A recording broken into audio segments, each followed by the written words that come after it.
Shalom bien-aimés, vous êtes bien branchés sur Sentinelle TV et nous sommes dimanche comme chaque journée dominicaine. Vous suivez Jésus-Christ pain de vie. Jésus-Christ pain de vie, c'est une émission animée par les messagers de la bonne nouvelle, Proverbe 30-30, les pasteurs de la diaspora. Alors ce matin, le Seigneur m'envoie vous bénir avec un message puissant, avec un message qui va vous réconforter, qui va parler à une personne et qui peut changer votre façon de voir les choses.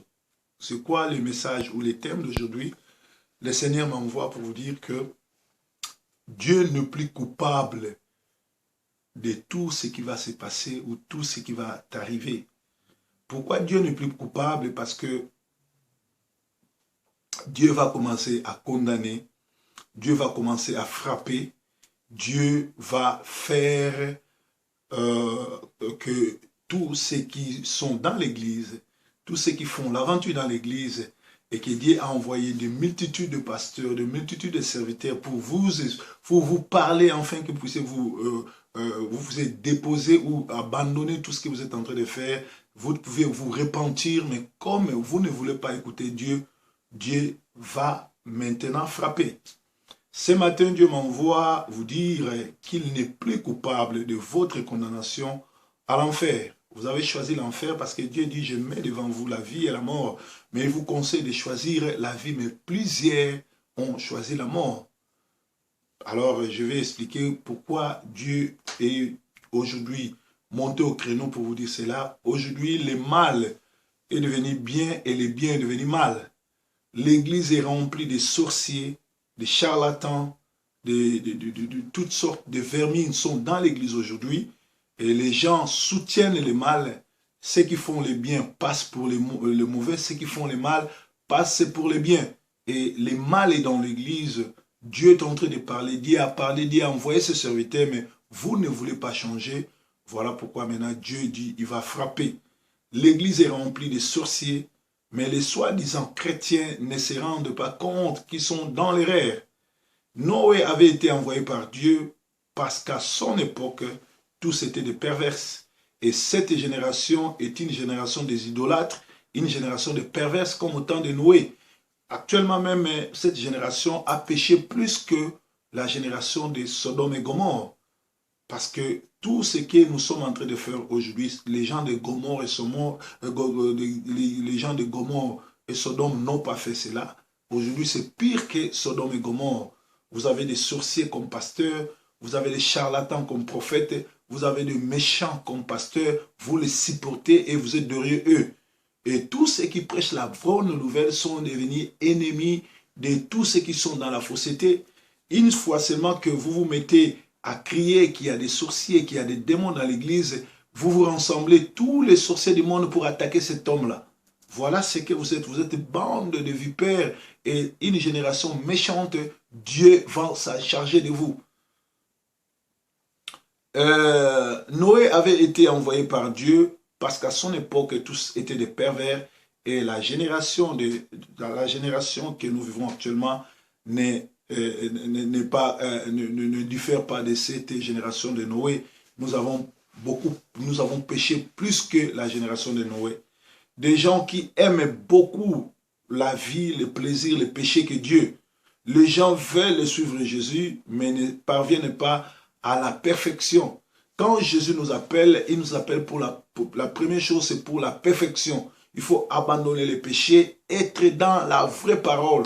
En fait, à suivre Jésus, devenir serviteur de Dieu, devenir chrétien, n'est autre qu'abandonner la vie pour suivre Jésus. Et aujourd'hui, nous avons, l'église aujourd'hui est pleine de païens, plein de charlatans. Sans la présence du Saint-Esprit, vous allez être séduits par les diables. Ce monde est dirigé par les diables. Voilà pourquoi il y a des gens avec des bombes pour tuer les autres. Il y a des gens avec des revolvers qui tuent. Dernièrement, c'était à Munich. Et au Congo, on n'en parle pas parce qu'au Congo, il y a au moins plus de 200 000 morts et plus de 20 millions ces derniers 20 ans. Personne n'en parle. Ce sont des gens qui se lèvent le matin et commencent à massacrer les autres. Ça, c'est la méchanceté. Et ces gens-là sont envoûtés, sont oppressés par les démons. Voilà pourquoi ils commettent des forfaits comme ça. Donc, il y a tellement la méchanceté dans ce monde.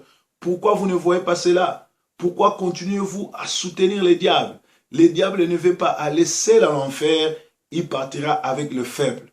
Dans Matthieu 23, 13 à 15, Dieu est en train de reprocher aux pharisiens et aux sadducéens. Ils disent, vous fermez aux hommes les royaumes de cieux et vous n'y entrez pas vous-même. Alors, quand ces gens-là se sont décidés à aller à l'enfer et ils veulent vous amener avec eux, pourquoi vous ne voyez pas ça? Pourquoi vous ne vous en sortez pas? Tout simplement parce que vous manquez la présence du Saint-Esprit. Vous n'avez pas le Saint-Esprit. Voilà pourquoi vous agissez comme ça. Noé, ça veut dire Dieu n'est plus coupable. Dans Genèse 8, on nous parle de Noé. Dieu dit à Noé de construire l'arche et de choisir les animaux et les hommes pour entrer dans l'arche. Mais Noé a péché pendant 120 ans. Personne n'entrait. Parce que tous ces gens-là aimaient plus le plaisir que Dieu, aimaient plus le monde que Dieu. Et vous êtes, cette génération n'est pas différente de la génération de Noé. Ils vont à l'église, ils vont chanter, ils vont danser. Aujourd'hui, nous sommes dimanche, il y aura plein dans les églises, mais ils entrent pécheurs, ils sortent pécheurs. Ils vont à l'église, regardez leur façon de s'habiller, regardez leur façon de se comporter. Ils ne veulent pas rencontrer le Seigneur. Et Jésus, qui est le Dieu, a dit à Noé, construis l'arche. Construis l'arche. Et tu verras que tu vas choisir les animaux. Et ceux qui vont entrer vont sauver leur vie. Aujourd'hui, Dieu n'est plus dans l'église. Parce que dans l'église, c'est le diable qui règne. Il règne pour séduire les gens. Écoutons la prédication de chaque dimanche. Entrez dans les services sociaux, c'est-à-dire les internets, Facebook, Viber, YouTube. Écoutons ce que les autres prêchent. Ça nous fait du mal parce que ces gens-là sont plus mauvais que les gens du temps de Noé. Alors, Noé, Dieu a dit, construis les bateaux, construis l'arche, et moi, je ne serai plus coupable, parce que moi, je vais frapper. Dans Genèse 8, Dieu dit, Genèse 8, premier, Dieu se souvient de Noé, de tous les animaux et de tous les bétails qui se trouvaient avec lui dans l'arche. Dieu fit passer un vent sur la terre et les eaux s'apaisaient. Ça, c'est l'histoire de Noé quand Dieu se souvient maintenant de Noé. Mais parlons vraiment de l'arche, de la construction de l'arche qui est dans Genèse 6. Dans Genèse 6, on nous dit, parce que les hommes ont péché, parce que les hommes ont refusé Dieu, parce que les gens ne voulaient plus écouter Dieu, parce que les gens, ce qui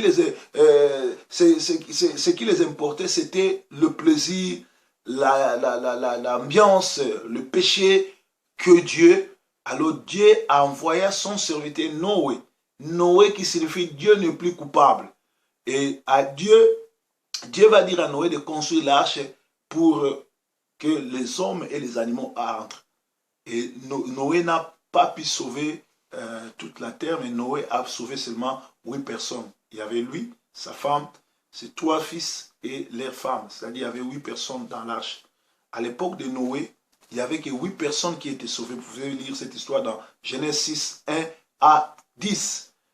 Les gens écoutaient Noé. Noé évangélisait, Noé criait, mais les gens ne voulaient pas donner leur vie au Seigneur. Tout simplement parce que pour eux, c'est le plaisir qui comptait plus que la vie. Bien-aimés, ce n'est pas encore tard. Ce matin encore, le Seigneur m'envoie pour vous dire, bientôt il va frapper et il ne sera pas coupable. Il faut donner votre vie en Christ. Regardez là où vous partez vous rassembler. Regardez les genres de pasteurs que vous écoutez. Parce que la voix vient de ce qu'on écoute, vient de la parole de Dieu. Si vous ratez vous ratez l'endroit, une bonne église, vous suivez un pasteur franc-maçon, un pasteur aventurier, un pasteur sorcier, c'est votre affaire. Le next étape, le prochaine étape, ça sera l'enfer pour l'éternité. Hébreu nous dit, il est donné à l'homme de vivre une seule fois. Après, il va mourir une seule fois. Après, c'est le jugement. Devant Dieu, nous rendrons compte de tout ce que nous avons fait comme comportement, comme agissement, parce que Dieu a dans sa caméra où il nous filme depuis que nous avons donné notre vie dans le Seigneur. Dans les temps d'ignorance, quand tu n'es pas chrétien, quand tu es ignorant, Dieu ne te condamne pas. Dieu commence à compter les jours où tu dis, tu acceptes Jésus-Christ comme Seigneur Sauveur. Alors, comment les gens qui se prétendent être chrétiens n'arrivent pas à distinguer le mal et le vrai, et le bon aussi? Comment ceux qui se disent croyants, ceux qui se disent chrétiens, n'arrivent pas à distinguer le péché et la vie éternelle? Comment les gens qui ont la vie éternelle vont à l'église mais n'arrivent pas à donner leur vie? Ils entrent pécheurs, ils sortent pécheurs et ils se disent chrétiens. Chaque jour ils sont dans l'église. Regardez leurs habillements, regardez leur comportement, regardez comment ils se coiffent, regardez comment ils se présentent devant les gens. Regardez, vous allez voir que ce sont de perdus, des gens là qui sont dans l'enfer, mais qui se prétendent servir Dieu, bien connaître Dieu. Vous devez savoir que Dieu est merveilleux. Dieu nous donne encore le temps de nous repentir, parce que Dieu ne juge pas et Dieu ne compte pas quand tu es dans l'erreur. Quand tu es dans l'erreur, Dieu ne te juge pas. Mais Dieu commence à te compter, Dieu commence à te juger les jours où tu as accepté le Seigneur Jésus-Christ comme Seigneur Sauveur. Et aujourd'hui, beaucoup ont donné leur vie dans le Seigneur, mais ils sont dans les panneaux, ils sont trompés, ils suivent le charlatan, les sorciers. Vous allez voir qu'aujourd'hui, tous ceux qu'on appelait charlatans, tous ceux qui regardaient, disaient les aventures, qui lisaient les trucs sur les mains, on les voit plus, ils sont tous dans les églises. Aujourd'hui, les églises sont remplies de démons, de sorciers. Voilà pourquoi Dieu se fâche, il dit, si vous l'avez connu, si vous avez son esprit, vous saurez que le pasteur là n'est pas un pasteur. Vous saurez que l'église là ne serve pas Dieu. Voilà pourquoi dans Genèse, Jésus-Christ, Genèse 6, il dit à Noé, construis l'arche, évangélise, fais entrer les animaux et les hommes, parce que je vais frapper. Dieu a détruit, au temps de Noé, il a détruit le monde par le déluge, par l'eau, qui est la parole. Aujourd'hui, Dieu ne va plus détruire le monde par l'eau. Dieu agirait. Mais Dieu va détruire le monde par le feu. Bien-aimé, si tu ne choisis pas très bien où prier, si tu ne choisis pas très bien quel est ton pasteur, tu seras jeté par le feu éternel. Les Guéyennes, l'enfer, c'est une réalité, ce n'est pas une utopie, ce n'est pas des histoires, ce n'est pas de la fantaisie, mais c'est la réalité. L'enfer existe, le ciel aussi existe et le paradis existe. Mais on est candidat au paradis ou candidat à l'enfer quand on est vivant. Quand on est vivant, nous passons l'étape que nous sommes sur la terre est appelée l'étape de l'élimination. Comme moi j'aime beaucoup suivre le football Champions League avant d'aller jouer en finale, bien que nous avons suivi aussi la Coupe d'Europe des Nations qui vient de se dérouler à Paris où le Portugal a gagné la Coupe. Il y a eu le début de match avec des équipes de poules, de qualification. Quand vous vous qualifiez, après vous aurez le match éliminatoire, du classement, tout et tout, jusqu'à aller en finale. Nous aussi, c'est la même chose. Nous sommes sur la terre, nous jouons les matchs pour se qualifier, pour aller au paradis. Une fois que tu échoues, il n'y aura pas de repêchage. Une fois que tu échoues, tu es candidat à l'enfer. Sur cette terre, nous allons passer 40 ans, 50 ans, 60 ans, 70 ans, 80 ans pour les plus robustes, 90 ans pour ceux qui sont plus robustes, pour se faire qualifier. Le Seigneur t'a envoyé ici pour avoir un caractère et de se faire qualifier. Si tu rates la qualification, tu es le candidat de l'enfer. Moi, je ne voudrais pas que tu ailles à l'enfer. La plupart des gens qui prétendent sur les antennes, sur les services sociaux qu'ils ont été au ciel, qui sont morts, Dieu les a menés au paradis, ils ont vu l'enfer, tout et tout, ce sont des aventuriers, Parce que les gens là, si c'est vrai qu'ils étaient morts et que le Seigneur les a amenés au ciel pour vivre le ciel, ils n'allaient pas pécher, ils n'allaient pas détruire, ils n'allaient pas mentir. Ces gens-là n'allaient pas vivre dans la vie de péché. Parce que moi, je connais les gens qui ont fait la prison dans leur vie, n'aiment plus qu'on leur parle de la prison. Ils respectent la loi parce qu'ils ne veulent plus retourner en prison. Alors, ça m'étonne que ces gens-là, qui se disent avoir été emportés au paradis comme Dieu l'a fait avec Paul, et qu'ils ont vu le paradis qui, en réalité, n'est pas encore ouvert. Ils ont vu l'enfer qui, en réalité, n'est pas encore ouvert. Mais ces gens-là, quand ils sont revenus sur la terre, ils sont des aventuriers, des voleurs, des violeurs, des pécheurs. C'est-à-dire que ces gens-là ne craignent même pas Dieu. Aujourd'hui, ils font des publicités, ils font des témoignages, tout simplement pour séduire les gens. Bien-aimé, je ne voudrais pas que tu puisses passer l'éternité à l'enfer. Sur la terre, nous n'avons pas assez de temps. Nous allons passer l'éternité ou à l'enfer ou au paradis. Bien-aimé, sur cette terre, quand tu choisis une église, c'est là où tu choisis ton éternité. Si c'est une fausse église, là tu es en train de choisir ton éternité pour l'enfer. Si tu choisis un bon pasteur, celui qui craint Dieu, tu choisis la vie éternelle. Mais comment tu le sauras? Peut-être tu vas me poser la question, mais prophète, Proverbe 30-30, messager de la bonne nouvelle, comment je le saurai? Dieu continue à parler. Dieu parle à présent.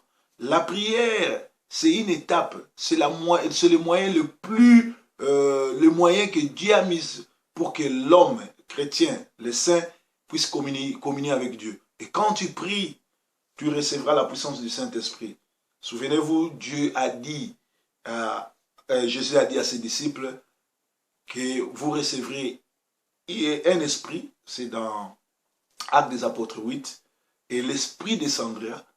Mais vous ne partez pas, ne quittez pas Jérusalem avant de recevoir l'esprit. Pourquoi Jésus demande à ses disciples de ne pas quitter la chambre haute jusqu'à ce qu'ils vont recevoir l'esprit? Parce que le Saint-Esprit fait trois choses. Le Saint-Esprit, premièrement, montre qui est Jésus-Christ. Le Saint-Esprit te guidera à reconnaître Jésus comme Seigneur Sauveur. Le Saint-Esprit te guidera à ne pas pécher. Et le Saint-Esprit descendra comme justicier pour te protéger et pour te guider. Donc, quand tu as le Saint-Esprit, c'est à ce moment-là que tu auras les 9 fruits de l'Esprit. Il y a l'esprit des connaissances, l'esprit de don de prophétie, don de parler en langue, discernement des esprits, don de guérison miracle. C'est 9 dons. La foi aussi, c'est un don qui va vous guider toute votre vie à reconnaître les bons et les mauvais. Quand vous avez ça, vous êtes équipé. Aucun démon, aucun sorcier sera avec vous. Parce que Jésus-Christ a dit dans Matthieu 28, 18 à 20, il dit, allez partout dans le monde, faites de toutes les nations mes disciples. Voilà, je serai avec vous jusqu'au fin du temps. Quand tu reçois Jésus-Christ comme Seigneur et Sauveur, il est avec toi. Aucun démon, aucun sorcier ne peut venir régner sur toi. Et cet esprit t'ouvrira les yeux, les oreilles spirituelles et les yeux spirituels pour comprendre qui est un bon pasteur, qui est mauvais, quelle est une bonne église, quelle est une mauvaise église. Parce qu'actuellement, vous devez savoir, le diable est dans l'église, il agit, il se proclame comme Dieu pour séduire ceux qui ne veulent pas écouter la bonne parole. Donc, Dieu ne sera pas coupable parce que Dieu a eu son temps à travers les services sociaux. Le diable l'a créé, le diable l'a inventé pour détruire, pour précipiter plusieurs gens à l'enfer. Mais Dieu s'est saisi de cette même technologie pour sauver aussi les gens. Nous sommes là, nous sommes venus vous dire, il faut faire trop attention. Fais attention à toi parce que Dieu dit, fais attention à la manière que tu écoutes. Parce qu'on te jugera aussi de la façon que tu as écouté. Si tu n'arrives pas à voir, à reconnaître entre le vrai et le faux, comment sauras-tu que tu es dans l'enfer ou que tu es dans la vie? Parce que Jésus dit, les chemins qui mènent à la vie, c'est une chemin étroite, trop petite. Personne ne va là-bas. Mais les chemins qui mènent à la mort, c'est énorme. Il y a l'embellissement, il y a tout. Les diables, on ne les voit pas avec sa queue et avec ses cornes. Les diables, on les voit dans la mauvaise, dans la fausse doctrine. Et vous devez savoir, si le diable veut t'attaquer, la première des choses, il attaque ta vie de prière. Et quand tu n'as pas la vie de prière, il attaque aussi tes rêves. C'est-à-dire, il bloque tes rêves et tu n'arriveras plus à dormir et à saisir tes rêves. Et à ce moment-là, il peut te manipuler. Donc, Dieu ne sera pas coupable de tout ce qui va t'arriver parce qu'il a mis devant toi, il y a la Bible, il y a des prédicateurs comme Proverbe 30 qui passent chaque jour sur les services sociaux pour vous enseigner, pour vous montrer les trois chemins. Il y a aussi le Saint-Esprit qu'il faut les demander. Quand tu demandes le Saint-Esprit, ça descendra pour te guider et pour choisir où y aller. Et quand tu as cet esprit-là, tu sauras que Proverbe 30 est de Dieu et où Proverbe 30 n'est pas de Dieu. Moi qui vous parle, j'ai eu beaucoup de tentations. Il y a des gens qui m'ont approché, c'était des infiltrés. J'ai mangé avec eux, j'ai été avec eux. Ils ont fait tout ce qu'ils voulaient, mais Dieu m'a ouvert les yeux pour que je sache qui est qui à mes côtés. Donc, j'ai remercié Dieu, c'est tout simplement parce que il m'a oint de son esprit et cet esprit me révèle la vie de tout et chacun. Moi, quand tu m'approches, si tu n'es pas de Dieu, je sens ça. Dieu me dit, Dieu me parle déjà que cette personne n'est pas avec toi. Et en faisant des émissions, en causant avec toi, en te parlant indirectement, je vais commencer à te faire savoir que je connais ta mission, mais je te donne la chance de te repentir avant que je puisse m'éclater et te le dire peut-être après 3 mois, 4 mois pour te dire voilà la mission que tu es venu faire, tu as fait ceci, tu as fait cela, tu as fait cela et il est temps que tu renonces et que tu demandes pardon, comme ça on oublie. Sinon, je vais maintenant ouvrir le ciel et que Dieu puisse te frapper parce que tu es venu avec une mission pour séduire ou pour tenter ou pour faire du mal à un oint de Dieu. Donc, bien aimé, c'est très important de recevoir la puissance du Saint-Esprit. Voilà pourquoi le Seigneur Jésus-Christ, chaque matin, il s'est levé à 5 heures du matin pour aller prier, pour demander la plénitude du Saint-Esprit. Bien aimé, chaque matin, demande la plénitude. Le Saint-Esprit est en nous, mais nous ne sommes pas remplis de puissance du Saint-Esprit. Parce qu'un homme rempli de la puissance du Saint-Esprit devient comme le vent. Nicodème, Jésus lui dit, celui qui est né de nouveau est comme le vent, on ne sait pas d'où il va, on ne sait pas d'où il part, et on voit seulement les actes et la puissance de Dieu. Quand tu reçois Jésus-Christ comme Seigneur Sauveur, tu deviens une personne que le diable ne peut pas toucher. Tu es revêtu de la puissance du Saint-Esprit pour couper et casser les jogs du diable. Et voilà, c'est comme ça avec le Dieu d'Israël, le Dieu que nous servons. Dieu est avec nous. Demandons à chaque fois à être revêtus par la puissance du Saint-Esprit afin de connaître l'esprit qui anime les prédicateurs. Parce que derrière chaque prédication, il y a l'esprit. Est-ce qu'il y a l'esprit de séduction? Est-ce qu'il y a l'esprit du vol? Ou il y a l'esprit de chercher à sauver? Par rapport à cette explication, par rapport à cette prédication, ceux qui sont mis dans la parole sauront que j'ai fait une petite démarche pour essayer de parler à une personne pour que cette personne-là puisse donner sa vie au Seigneur, pour que cette personne-là puisse abandonner la voie qu'il suivait, parce que Dieu va commencer à frapper et Dieu ne sera pas coupable. Dieu est avec nous, Dieu est merveilleux. C'est dimanche que le Seigneur puisse vous parler. Je voudrais qu'une personne puisse donner sa vie dans le Seigneur. Si tu as été touché, si cette parole te va droit au cœur, tu peux nous appeler au 0044 74 240 23 933. Nous sommes basés en Angleterre. Et si vous êtes à Paris, vous n'avez pas l'endroit où prier. Nous avons la Moisson Mondiale là-bas qui est un centre de formation et d'évangélisation pour amener les gens dans le Seigneur. Appelez, il y a des numéros là-bas à Paris et les numéros de Manchester. Nous sommes à Manchester. Nous allons vous guider. Que le Seigneur vous bénisse. Ce dimanche soit une journée bénie pour vous. Que le Seigneur vous ouvre les yeux spirituels afin que vous puissiez choisir un pasteur merveilleux qui va vous conduire vers la vie et non dans les guiennes ou l'enfer. Jésus, le roi des rois. Oh, alléluia. Jésus, le roi des rois. Le Seigneur des seigneurs. Jésus, la manne cachée. Alléluia. Jésus, le roi des rois. Le Seigneur des seigneurs. Oh, pourquoi ne pas élever Jésus? Pourquoi ne pas élever Jésus? Pourquoi ne pas élever? Pourquoi ne pas élever? Pourquoi ne pas élever Jésus? Alléluia. Pourquoi ne pas élever? Pourquoi ne pas élever? Pourquoi ne pas élever Jésus? Pourquoi ne pas célébrer ton nom? Pourquoi ne pas célébrer ton nom? Pourquoi ne pas célébrer? Pourquoi ne pas célébrer? Pourquoi ne pas célébrer ton nom? Alléluia. Pourquoi ne pas célébrer? Pourquoi ne pas célébrer? Pourquoi ne pas célébrer ton nom? Jésus, le roi des rois.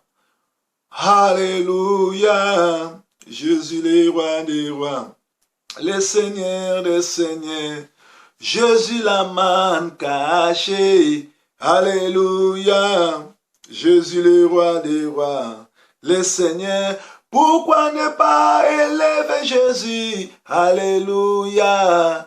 Jésus, le roi des rois. Le Seigneur. Pourquoi ne pas célébrer Jésus? Alléluia. Jésus, le roi des rois. Le Seigneur des seigneurs. Kombo na yo bikamwa na ngai. Kombo na yo bikamwa na ngai. Kombo na yo bikamwa. Kombo na yo bikamwa. Kombo na yo bikamwa. Yesu, alléluia. Kombo na yo bikamwa. Kombo na yo bikamwa. Kombo na yo bikamwa. Jésus. Pourquoi ne pas élever ton nom? Pourquoi ne pas élever ton nom? Pourquoi ne pas t'élever?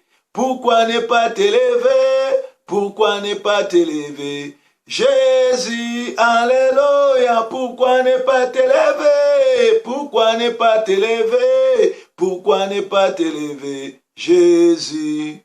Nous bénissons ton nom, nous t'élevons, te glorifions, te sanctifions. Merci pour ce matin. Tu nous as bénis, tu nous as donné le souffle de vie, que plusieurs vont en Suisse pour avoir la vie sous les bonbons. Nous n'avons pas de bonbons. Nous respirons sans avoir fait l'effort. Nous te bénissons, te glorifions, te sanctifions. Que ce dimanche soit un dimanche merveilleux. Une journée où tu nous as parlé, une journée où tu nous as orientés. Nous savons maintenant que si nous ne nous décidons